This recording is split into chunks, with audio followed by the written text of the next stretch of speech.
Assalamualaikum warahmatullahi wabarakatuh. Apa kabar semuanya? Semoga dalam keadaan sehat selalu ya, sehingga dapat menyimak pembelajaran hari ini dengan baik. Hari ini kita sampai pada pertemuan ketiga dalam mata kuliah Manajemen Keuangan Internasional. Pada materi hari ini kita akan membahas atau mempelajari mengenai penetapan kurs mata uang. Di sini belajar bagaimana mengukur pergerakan kurs mata uang, kemudian keseimbangan kurs mata uang, faktor-faktor yang mempengaruhi keseimbangan tersebut, dan spekulasi atas prediksi kurs mata uang. Yang pertama ini adalah permintaan mata uang ya. Seperti kita ketahui bahwa kurs permintaan pastinya bentuknya akan seperti ini ya. Semakin tinggi harga, maka permintaannya akan semakin sedikit, gitu ya. Di sini dalam pengertiannya adalah permintaan mata uang rupiah terhadap dolar. Maka semakin banyak jumlah permintaan terhadap mata uang rupiah, maka nilai rupiah akan menguat atau apresiasi terhadap dolar. Jadi ketika permintaan gitu ya terhadap mata uang rupiah banyak, itu artinya kita rupiahnya akan menguat nih, akan mengalami apresiasi terhadap dolar. Demikian juga untuk permintaan nih di grafik permintaannya, memang ketika seperti hukum permintaan ya, ketika harganya tinggi maka permintaan semakin sedikit. Ketika harganya turun maka permintaannya pun akan semakin banyak. Dia landai seperti ini ke kanan ya. Itu untuk permintaan mata uang rupiah terhadap dolar. Bagaimana dengan penawaran mata uang? Ini berlaku sebaliknya. Semakin banyak jumlah penawaran terhadap mata uang rupiah, maka nilai rupiah akan melemah atau mengalami depresiasi, dan dolar akan mengalami apresiasi atau menguat. Kalau hukum penawaran dan permintaan tentunya berbanding terbalik ya. Ketika harganya rendah, itu pasti penawarannya juga yang ditawarkan sedikit. Ketika harganya tinggi, maka penawaran yang ditawarkan terhadap mata uang tersebut akan meningkat. Ini grafiknya seperti ini, meningkat ke kanan. Itu untuk penawaran mata uang. Kemudian bagaimana ketika mencapai keseimbangan? Artinya ini adalah titik keseimbangan di mana permintaan dan penawaran terhadap mata uang rupiah berada di satu titik yang sama. Kalau kita biasa dulu bilangnya break even point ya.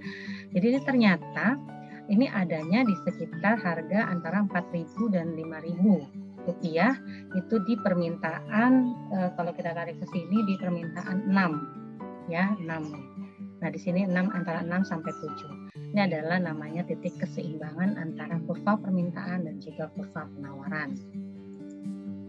Sekarang kita membahas mengenai bursa valuta asing. Untuk nanti jika ada yang tidak jelas mengenai materi ini, boleh langsung nanti disampaikan ya saat kita pertemuan di kelas, saat diskusi di kelas. Ya, kita lanjut lagi untuk materi bursa valuta asing. Bursa falas atau pasar falas dapat diartikan sebagai suatu tempat atau wadah atau sistem di mana perorangan, perusahaan, dan bank dapat melakukan transaksi keuangan internasional dengan jalan melakukan pembelian atau permintaan atau demand, dan penjualan atau penawaran atau supply atas valuta asing tersebut. Ini namanya bursa valuta asing. Jadi tempatnya untuk jual beli valuta. Kemudian ini adalah 3 prinsip pokok dalam bursa falas. Yang pertama, pengertian kurs jual dan beli selalu dilihat dari sisi atau pihak bank atau money changer atau pedagang falas. Jadi kalau kita lihat kursnya, kita selalu melihat dari sisi pihaknya si bank yang jualnya atau money changer atau pedagang falasnya.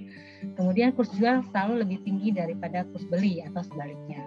Kurs beli suatu mata uang falas adalah sama dengan kurs beli atau jual mata uang falas dan lawannya. Dengan arti kata lain, kurs jual atau kurs beli USD adalah sama dengan kurs beli atau jual rupiah. Gitu ya. Kurs jual memang selalu lebih tinggi daripada kurs beli atau sebaliknya. Jadi misalnya kalau di sini kurs jualnya gitu ya di banknya bilang kurs jual, berarti kita makainya sebagai yang kita pembelinya, kita pakai kurs jual itu. Gitu ya. Kalau kita beli dolar kita pakai yang kurs jual gitu. Nah, itu biasanya lebih tinggi daripada kurs belinya.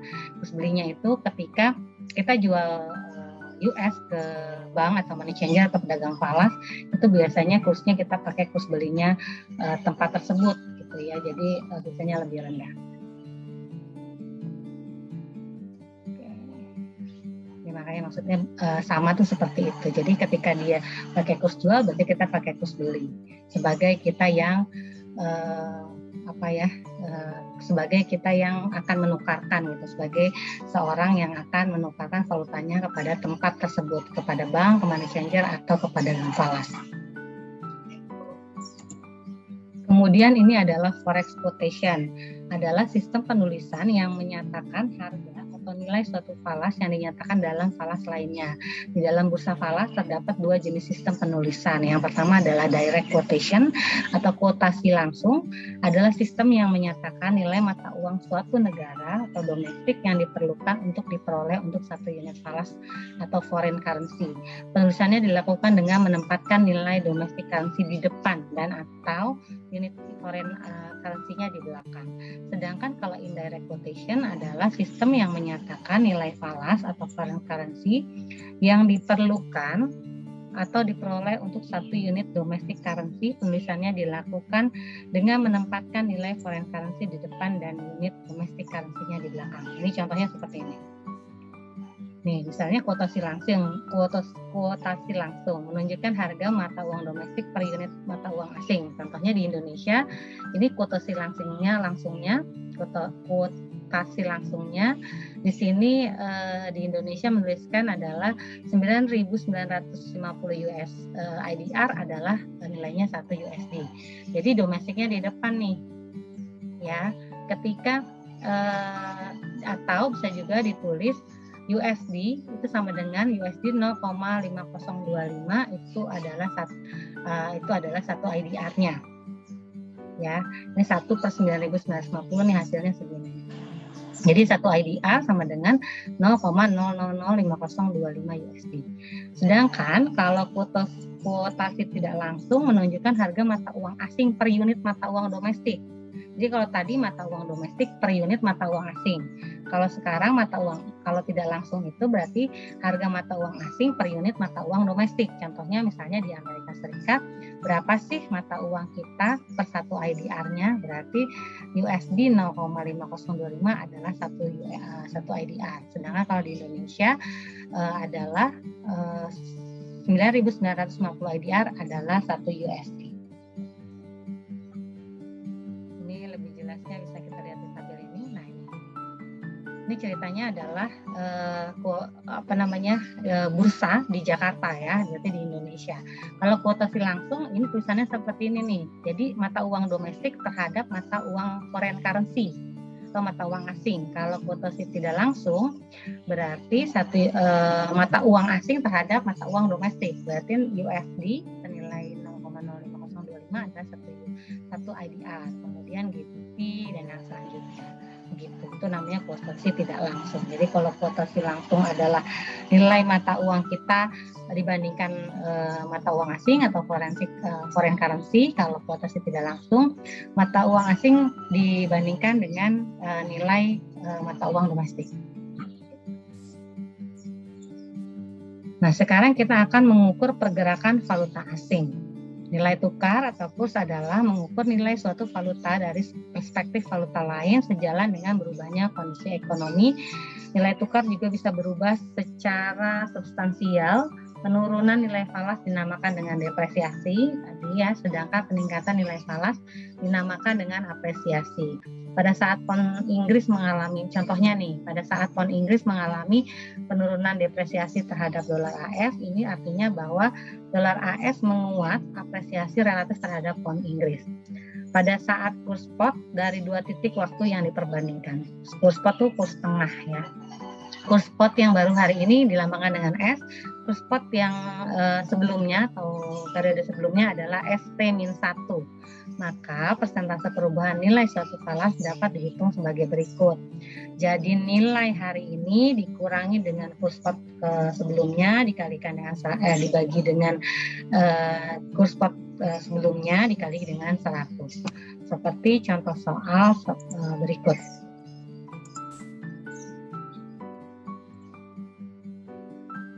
Ya, tadi ini adalah ya rumusnya S dikurang ST-1 per ST-1 dikali dengan 100. Itu kita dasar jika ingin menghitung persentase dari nilai falas. Apakah falas tersebut mengalami apresiasi ataupun depresiasi. Contohnya seperti ini. Ini ada soal, jika persentase hasil hitung adalah positif, artinya valuta tersebut mengalami apresiasi. Tapi ketika hasilnya adalah persentasenya negatif, artinya itu mengalami depresiasi. Contohnya, pada tanggal 20 Oktober 2016, kurs spot senilai $1.898 per ST-1-nya ya, ini per ST-1-nya. Sama dengan pada tanggal 21 Oktober, kali saya ulangin ya. Contoh soalnya adalah pada tanggal 20 Oktober 2016, kurs spotnya adalah 1.898 USD per mata uang lokal. Kemudian pada tanggal 21 Oktober ini adalah kurs spotnya 1.492.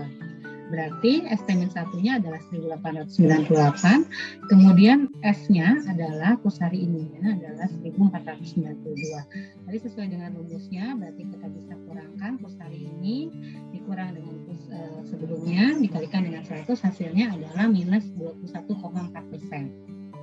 Di sini tandanya adalah negatif, berarti bahwa pound sterling Inggris mengalami depresiasi. Tetapi jika persentase hasil positif, maka pound tadi mengalami apresiasi. Nah, untuk untuk mengatasi kenaikan atau penurunan kurs mata uang asing yang tidak stabil gitu ya, ada unsur pengendalian pemerintah berupa intervensi langsung dan intervensi tidak langsung. Di antaranya untuk intervensi langsung ini ada pembatasan penukaran mata uang asing, kemudian ada pembatasan perdagangan dalam mata uang asing, kemudian membeli dan menjual mata uang asing. Itu untuk intervensi langsung. Tetapi untuk intervensi tidak langsungnya ini bisa menaikkan atau menurunkan tingkat suku bunga, menaikkan atau menurunkan tingkat pendapatan nasional. Jadi di sini ada sistem nilai tukar atau fixed exchange rate system. Kemudian ada sistem nilai tukar mengambang. Ini nih sistem nilai tukar tetap ya, tadi fix gitu. Kemudian ada sistem nilai tukar mengambang bebas atau freely floating rate system. Kemudian ada sistem nilai tukar mengambang terkendali atau managed floating rate system. Kemudian ada sistem terikat atau pledged exchange rate. Ini mata uang lokal suatu negara diikatkan nilainya pada satu valuta asing sehingga nilai mata uang lokal akan bergerak mengikuti fluktuasi valuta asing yang menjadi ikatannya tersebut. Faktor-faktor yang mempengaruhi kurs mata uang ada inflasi, suku bunga, tingkat pendapatan relatif, kebijakan pemerintah, dan prediksi pasar. Ini ada contoh ini untuk prediksi pasar dan menspekulasikan valuta gitu ya untuk mendapatkan keuntungan. Nah, di sini ada contoh soalnya, Smart Banking Corp meminjam 5 juta USD dengan bunga 6% per tahun selama 6 hari untuk berinvestasi pada dolar Kanada dengan bunga 9% dalam 6 hari, dan dolar Kanada saat ini bernilai 0,95 dan terdepresiasi diperkirakan menjadi 0,94 dalam 6 hari. Nah, berdasarkan informasi tersebut, haruskah Banking Corp meminjam dolar AS atau US tersebut dengan menginvestasikan dalam dolar Kanada?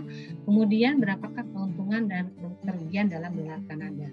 Di sini diilustrasikan di Amerika dia pinjam 5 juta tadi ya, 5 juta US gitu ya, 5 juta dolar dengan bunga 6% per tahun selama 6 hari. Pinjemnya kemana? Pinjemnya adalah ke Smart Banking Corporation, nilainya adalah 5 juta. Tuh. Kemudian dia kan nanti akan berinvestasi nih di dolar Kanada, bunganya 9% kan ya dalam 6 hari. Nah, ini jadi berapa nih kalau dia tadi pinjam, kemudian dia harus menginvestasikannya tadi dalam dolar Kanada. Kita hitung dulu. Nilai investasi tadi 5 juta. Kemudian kita jadikan ke dolar Kanada dulu ya, karena kan tadi investasinya mau ke dolar Kanada. Tadi 1 dolar Kanada itu, 1 dolar US itu adalah 0,95 dolar Kanada. Jadi 5 juta dibagi dengan 0,95, dapatlah Kanadian dolarnya adalah 5.263.198. Nilai pengembalian investasinya, ini berarti kan dia menginvestasikannya nilainya segini ya, Kanadanya nilainya 5.263.158. Dari mana? Ya dari kita mengkonversi mengkonversi nilai 5 juta US ke dalam dolar Kanada. Berarti yang diinvestasikan adalah 5.263.158 dolar Kanada. Kemudian tadi investasinya berapa lama? 6 hari, sedangkan bunganya adalah bunga tahunan sebesar 9%. Berarti 6 per 360 hari dikali 9% dikali 5263.158. Hasilnya adalah kita dapat bunga nih, si Bank Banking Corporation ini dapat bunga 7.895. Berarti total pengembalian investasinya adalah 5.271.053. Nah, kemudian berarti kan ini kita dapat nih kan investasi dari investasi tadi 5.271.053. Kemudian dia harus balikin lagi ke Smart Banking Corporation dan ini harus balikin lagi karena ini kan minjem ya tadi 5 jutanya ya. Gitu. Ini balikin lagi. Kemudian kita tadi sudah punya uang 5.271.053 dolar Kanada. Kita harus bayar hutangnya tadi, pokok hutangnya adalah 5 juta dolar US. Terus bunganya berapa? Bunganya tadi 6%, sama dalam 6 hari. Berarti kita hitung 6 per 360 hari kali 6% dikali 5 juta, hasilnya adalah 5.000. Berarti total pengembalian hutangnya dalam bentuk USD adalah 5.005.000, sudah pokok plus bunga. Kemudian nilai konversi hutang dalam dolar Kanada tadi adalah katanya terdepresiasi nih dari 0,95 ke 0,94. Berarti nilai dolar Kanadanya adalah 5.324.468. Berarti ini perusahaannya rugi dong. Kita dapat investasi 5.271, tapi kita harus kembaliin 5.324. Artinya perusahaan rugi atas investasi tersebut ya, atas dia spekulasi ini senilai 53.419 dolar Kanada. Ya, itu untuk contoh soal yang pertama. Selanjutnya ini ada contoh kasus soal untuk spekulasi lagi dan prediksi valuta asing. Sekarang di sini kalau tadi adalah di Kanada ya, Canadian dollar dan US, sekarang kita ada US dan DM. Di sini Chicago Bank memperkirakan nilai mark Jerman atau Deutsche Mark akan berapresiasi terhadap US nilainya 0,52 per DM menjadi 0,57 per DM pada 30 hari yang akan datang. Chicago Bank dapat meminjam dana dari bank lain senilai 30 juta rupiah. Ini sama nih, pinjaman juga nih untuk investasinya dia pakai uang pinjaman juga. Nah, suku bunga tahunan bisa dilihat dalam tabel. Tabelnya mana? Tabelnya ini ya. Kemudian berdasarkan informasi data yang ada, buatlah skenario yang akan dibuat oleh Chicago Bank dalam rangka mencari keuntungan dengan memanfaatkan kemampuan meramal perubahan kurs. Dia meramal nih, katanya dia akan apresiasi dari 0,52 jadi 0,57 per DM. Kemudian ini adalah tabelnya, ini suku bunga deposito, bunga pinjaman, kemudian DM-nya ini adalah bunga deposito, ini bunga pinjaman. Kita lihat ya.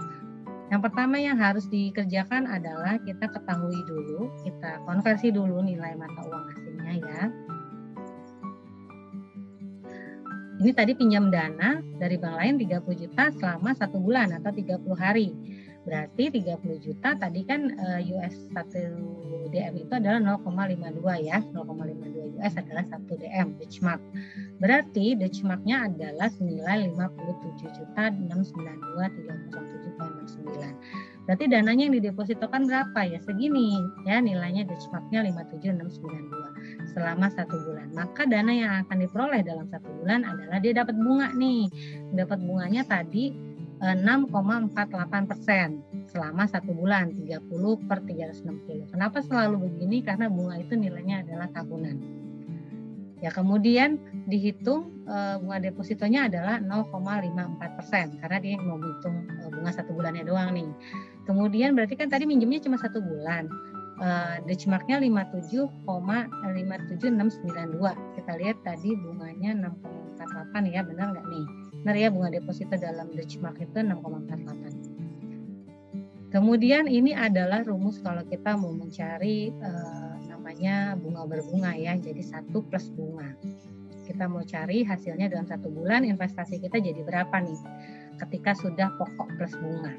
Ternyata hasilnya adalah 58003.846. Artinya nilai benchmark-nya 1 bulan yang akan datang menjadi 58,003846. Ini ketika sudah ditambahkan bunga. Sudah diinvestasikan, kita harus bayar kan pinjamannya, karena tadi 30 jutanya tadi adalah peroleh dari pinjaman. Ada bunga pinjaman tentunya ya. Nah, dalam 1 bulan yang akan datang, maka jumlah yang akan dibayar berapa? Pertama kita hitung dulu nih bunganya. Bunga pinjamannya kita mau balikin dalam bentuk US kan, karena kita tadi pinjam dalam bentuk US. Kita lihat bunga pinjaman dari US berapa. Ini adalah bunga pinjamannya nih, 7,3%. Ya, itu dalam 1 tahun. Berarti kalau 1 bulannya atau 30 harinya berapa? 0,06083. Jadi ini adalah bunga dalam 1 bulan. Sama hitungnya, berarti kita harus mengembalikan USD senilai 31,82490. Pokok plus bunga. Ya, apabila kurs US per DM 1 bulan yang akan datang tepat seperti yang diperkirakan, maka Bank Manhattan akan memperoleh keuntungan sebagai berikut. Tadi dana deposito 58,003, kemudian US-nya adalah berarti kita lihat nih, tadi kan apresiasi ya dari 0,52 waktu kita pinjam jadi 0,57. Ya, dia naik ya, terapresiasi. Jadi 0,57, berarti kita akan mengembalikan adalah 33.062.192. Ini yang harus kita kembalikan ya untuk pinjamannya.